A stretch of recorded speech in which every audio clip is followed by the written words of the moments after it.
I love biology so much, but it kind of drags you down when you get to topics you don't like, or when you want to understand it and you're just not hearing it in a way that goes in for you. I got to a personal stage where I was literally sat there with a textbook and I would sit and cry and I would just be like, do you know what, I don't understand any of it, I don't want to learn it. There's nothing there that actually entices me to go, you know what, I really want to sit there and learn biology. And then I think I found it on like social media ad or something.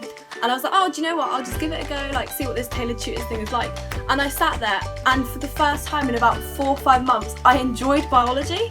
Well, I don't think I would have got the grade that I wanted to if it was just from my previous way of learning. Highest I got last year was a C, and that was with extensive revision. I was getting D's and C's, and now I'm up with the A's, B's, occasional A stars and some things.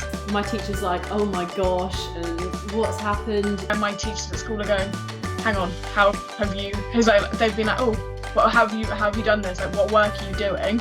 I've been going to them for months, saying, I can't find a revision tactic that works, my maps don't work, flashcards don't work, I'm just writing out pages of these notes, I'm not writing the right stuff, and then to find, videos that just condense it and make it understandable is, I'm doing well, which is so exciting.